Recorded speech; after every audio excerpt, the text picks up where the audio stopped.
go chietene ya oshia mwanu kwale sane ko bepe ni ngon na yemi when we learn na le nyonko be sho chietene fenkele tuemi dani na ka gbe ne kola won echake ina ke ye fine ha mi e wona ka no we le sister ko mi ele ya hin opo yemi kun je bi ane ba yin o eyin awo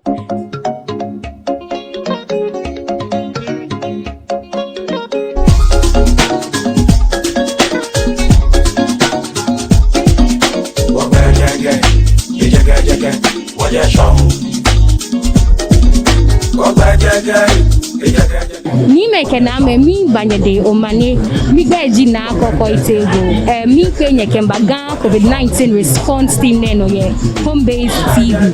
to benu wa Kenya kunne da mo shi ake chada fi ka shi beni coronavirus ne baje was certain shi afenye AMA Accra Metropolitan Assembly ameke ni hon lo ni your Chinese lane na sanegba ye ne ka coronavirus ne o ba sumo ake o ba chi o benke ni hon lo ne ko ni wo ka magbasale no pote ni akamegbe no ni kasenji akewo fo woni ne one social distance aban ni wo ke wo ya kapete wo make sure akashi wo ba use sanitizer ke no fia no wo ka pete ke me fiota enibi e mo ko wata enibi wani gbe aka wote eni fio je me no ni kasenji no keshi wo bomode ni wona wo de formu ke sanitizer wo ka fe wode agbene won hani gaba aka mo wote ke ani ke na she la le ye re ode nche no wo ka fe hwemo ke customer ba ni le nche wan gaba aka wo ka customer te no bi ani woni homo mi wo jila wo mi wonye me ko me ba ke ko me nwe ba ya ko ba ngene wo ba ke mo ko nwe ba ke wo fe wona fio no fio ni yo wie mo agbenu wo forward the form wa customer le una kai no ni wote wa bi na ma che ogidi ni wote amaka be ni wo fa amensmoni ni wo jala wo mi shi wo bi enele wo fa papa wo ede shi tumo other side bi enekele ame fa ewo ame hana mele ake ameneke amba ja amemi Monday to Wednesday, moko maba Friday to Saturday. She will be an LA. No ba no fe ni ne no ba fi understand. O ka wo fo no jala. Menyo ba ta jala se. Huni menyo le hu. Ate ko dita. Ona kan wo edi ne wo fe ye bi e. Ni lockdown na gbele ele jala le. Etumo be ni fe se ni e ya le. Because if it more nobody be an me pinshi ame gay ake ka me baba ama want to ya eleko na me ya and kwale sane boni me bi awie na kan hela it's real ye ko ka hwe obagboshi obi ko ogun ni jele mi won e was sane wo protect boy bona ka e wo bu max say me ni mi wie wo je obabu waba gloves ro bi e oye ni wo forward e bi e me bi awie fe he aka social distance mene wajila wo mi bi ane boni wo fe leji me ko baba ju for kesho keke fa bi e ba so ake ho bona fe no ka fe baba o ye jala mi e wono na me ka wo wie wonu ka fe no wa forward wo for ke samla ye je tissue keke wo tumo wo dey fine neba ka be ni wo ba na ba e no koroko ha wo ame segbe wo nkake aka ma ke gbeye ko be ka me ba mu amebu ame no ame ka wo ame na abu na me ba ka me ba wo bi na ba he ni a wa he ni a wo be a single parent what me kuma wo me kura pensioners shika be wo no wo kwa me bia no wa fa bank shika epi mi akumi kake ka wa papa ba na ba wie ke bank bia ka me na twia me ha wo fio bank bibiye bank wujin la me shi bibiye microfinance bia me na twia me wo fio ka nyon ko be po alo nyoje enyopo e no me bo ma mi mba keke won ho ne ba no won wa me nyomo fio sha me nye wo se anye wo se ni ke fe na ka keke wo ha wo te me ko me le keke la bibi ni yo wo fe teshi ni ta chine mi assist yes inda e wo kan na me no ntwefa kan na me no ntwefa mba na le ncha he konuko wo nkpa fai amebomode na me na twefi ame wa wo die nu wo pay wo ba pay shame ha be fi aba wo papa yu wo papa nana bia na shine ni ewa aba wo ba touch ka de lebi kura an ko ni 1 million po ni da lebi sani ma shi 40 Ghana ye shi adani ma ba ngbe no cheshika yo wo nkpa fai boni mambi alo ye me ka wo wi wo ba ye no wo kula bi e fe fa wo sa bi e fe for one forward one favor ni sanu wo fe wo jela wo mi me enyo wo bi e shi mene wo ha me fe baba ka je so ka so ake ho wo bona ba ake wo ba jenu e wo le hu ewu wa wo ye bia ne towo bia ne ma du ake ye kula ni di single parent ye Ghana kula 99.5% e wa awa wo bia ne yin pie gbojo wono wo ko ohia ne ko chi etenene ya ohia mwanu kwale sane ko bepe ni ngona yemi when we learn na le nyonko be so chi etene fenkele tuemi dani na ka gbe ne kola won etake ina ke ye fine ha mi e wona ka no we le sister ko mi ele ahian opo yemi we je bia na ba ahian ehian wo shanu kwale sane wo te me bi emi wa ga wo ya obadan ayoni wo ya badan ayoni e wona efe na ka e hani wonu mi fio anu kwale sane wo te me ko wonu mi fio ko yemi ko ba chale dan keke mo me ke ko e beje do ba cho yemi ne yabo e wo shi anu wa hin emwela anu kwale sane wo te me ko wonu mi particular keni eni na agbege bi na yemi gege ife so kins gege nka wo o ya ke musu esa o mo be ko bele unwe keke fasi e cho mi hu ni je ni ke nyumo nke sane ko e wa anu kwale sane amen mami wona mi wa wo yo ni shiete shi ke fe tu 11 o'clock keke wo ye banku 5 o'clock keke mi enpoto eskenke keke nke wo e wo sumo nu ba ashi amo ko do e wo won protect yourself oni won habo na ke gba ka mo mi ni hela aka ni na wo won ke nwa ke lenti eje won ni ani ba wa wo agbenele wo bona fe ni won ni wo ya wo so bo nu wa so le che wo no wa wo o so le ake won fi na me bi o ni awon ni wo ya wo so mo ni wa so le eja ke so le mo hin hin awo nya yu adun chakena nga amin ko betwele haumi ela ke sina nga ni mino yamba ni bi yoni bokobe wo ti am ko me gba wona wa denche on mi sin ni eni wo ke te sia bo denche ko feita beli wo ko mami wo ko o beke bi insista bi kwa yen le o ko no agbere ma se ko enye la oh jala engo jala engo la fele ni bi enwo jala wa amara le bi an sisi ni wo jala wa wo ma so bi 2 o'clock dan ni hwe ko ba am na ona shinu wo ka ai wo ba nwe no se wo bata ai ni awo onu shi ai ni ila fe do ni bi ya unjela wa no ai wo fe to no ni wa na bo no wo fi o yi ona bi ya jela wa egbo mo ko ya ko aflibo no ko gbona no ape ni agbe no bata se ni jila mi enwo to wa fi do abe na gbale wo ye na gba baba o shi akeni president yu akeko obenoko emu tashiya wo yo ya akeni woni menye ba ma mi akeko obenoko emu enya ke sani obama mi sani o tashiya ko ni mo ni yo enoko emu ko le ba oh bí ẹ̀tọ́ ẹni president lifting bands here ne lifting bands here chake mole pi eba ni emu ya no si won kwelo lolo ake ekole 3 weeks time e ba nyenyin awolo oh bona fere wa kwa na Colombia barrels ne wo forward pitio eke wa ka sanitation e pawode be no mi wo yesu ofi oyin ka se oje kenawo social distance ele won fe ona ke gbeka wote wo ifafe na kan chi social wo mekometetation wo bonye na le akeshipo ne na wo ni ke ha wo ye gela na mi jake won pani wo fane na mo ba akeshi wo le mu ni yueko no wo ba ni wo fe akeshi wo ba ye mlano wo ba bu face mask ni wo ke sanitation apa wodi yake wo forward yake pa o ya we for de ko te si an juo ya kake Colombia barot we e4 ye ba e won panye fai na ba eni awon won fo jala no te si an wo scafe ata e wo bia ne wo ba ni ne ba eni no na kaple wo ka kwa wo bi ye ni ne gbele school tu awon wo bi ameche ya si amecho fisa wo bi ye amecho fisa kemba e won panye fai na me anu agbele school tu na me a school we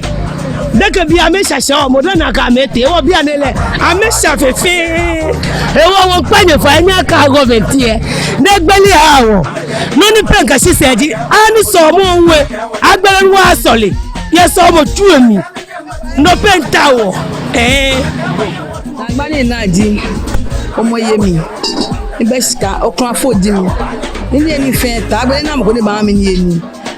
ibi àwọn ọmọ ji ami oni di enyu hu na agbele won jala àwọn eyin plan aheni ela mi fe jo me awo akewo eni no keti wo gugu won kenti wo ke protect wo abe won gbele wo mi ni la corona one se ko ba ke ba ni na wo agbale kenten ke pan ejake magna na fe sa ke kun wo yin lo sake eta ogbo ni manse bi enya kwa me bi ye sake wo yen lo nko sa ne kwo wo ni yele me ka wo te me ko me ni bi ni wo ho aka wo ka ba si ni eni nche me na ba no fi ono mi ewa o yo ba o ta si ese to ba fe te ewo na fe lockdown mi wa si vimpo keji bi anene ke e fe lockdown ko le ba nye ne wo man bi ye wo ni yele mi e kwa problem be mo fi amu nsegbe yi anya abajala mi mo fi amu nsegbe yi anya jala mi aba wo jala fi bile o eja keke mene mbe fula ke ba bene ba mene ke hele fa mene ke ne ke wo anya abajala ya ke wo forward wo forward ni wo tumo wode hu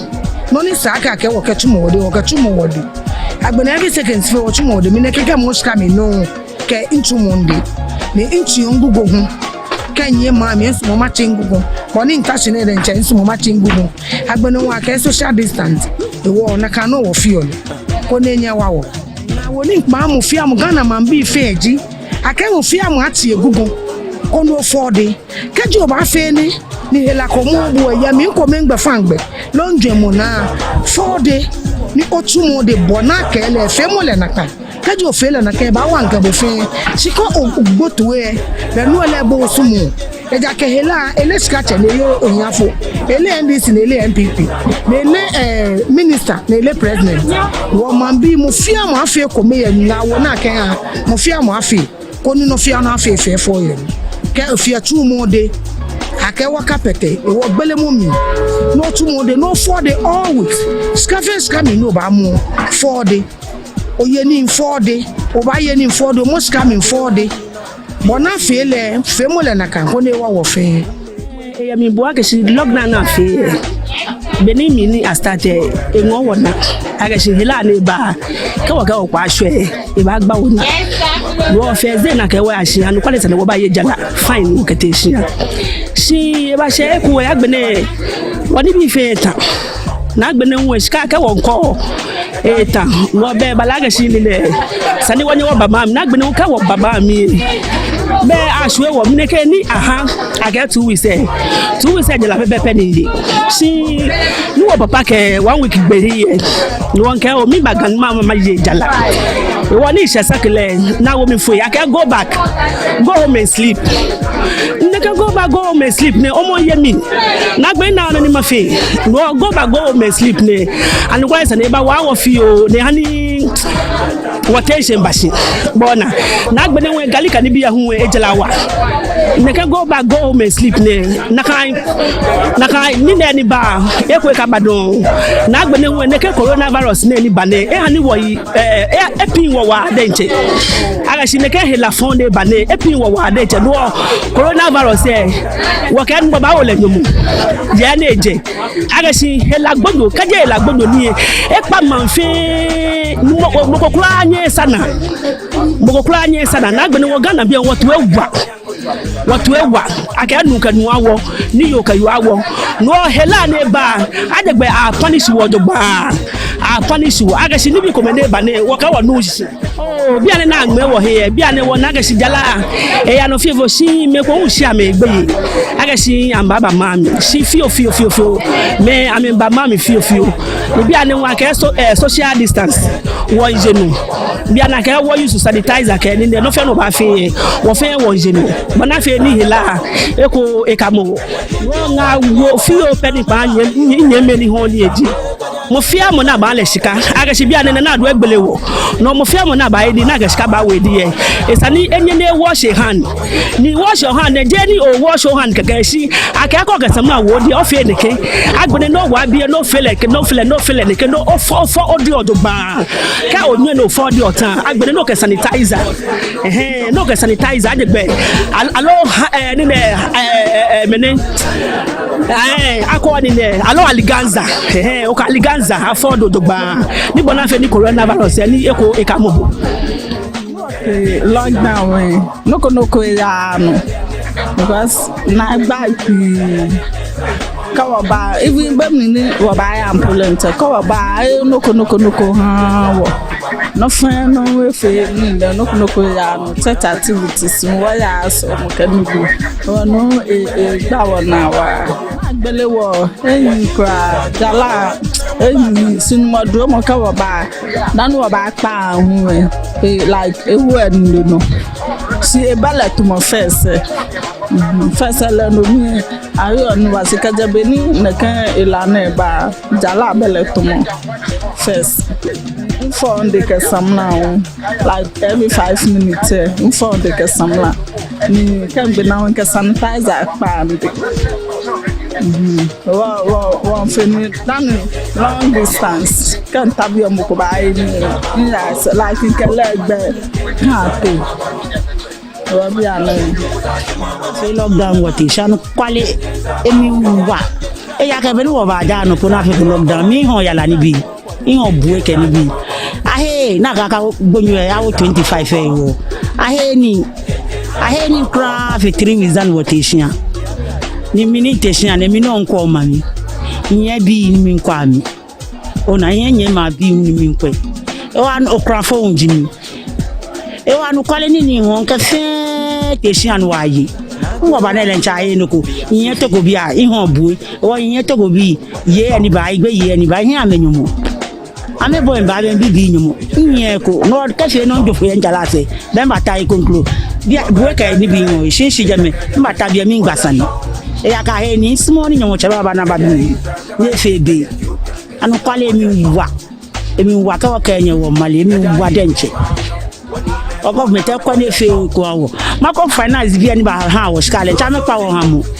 awo mode na me ba fa wo ja no yi ska wo ka chumi wo face mask we ko ya gloves ka ko we ni ka nka wo ni ben ka kanishka kan gbe na pe ya samla kan ifonde ya ko don yin so kan ngbe ko na yin so hand sanitizer kan gbe na kan ba fondi na coronavirus anu kwale ni yi no na you anu kwale je no ko na male mo fe mo ko o honi no 4 day ka samla kan fine anu kwale ni ka face mask ka chi onyi mo fe mo ka chi enyi anu kwale ni je na male mo fe mo ka chi enyi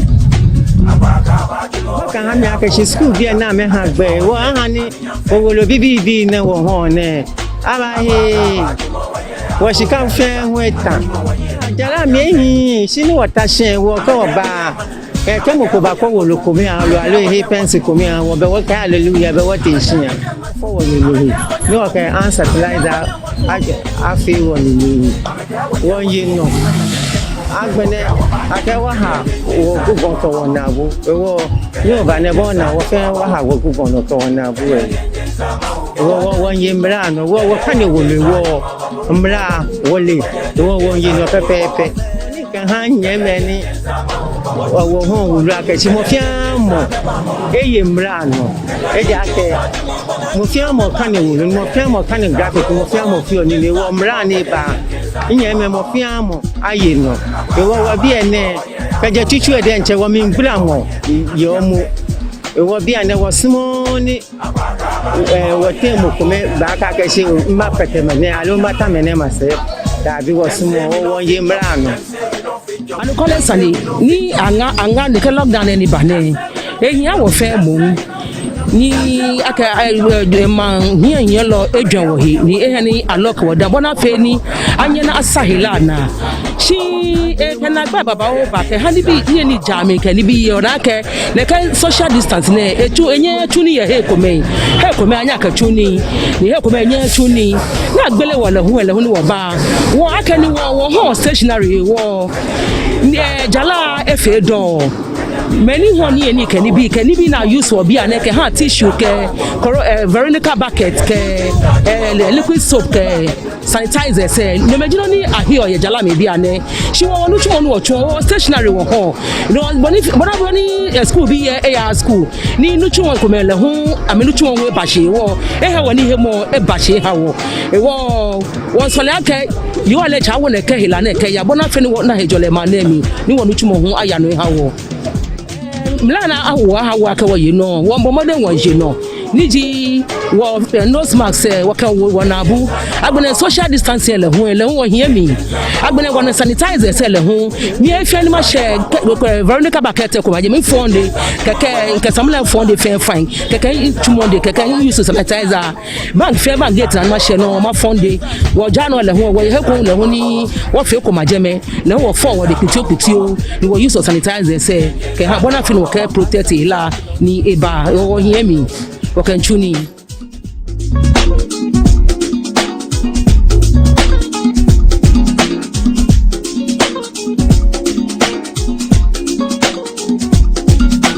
Nagbewa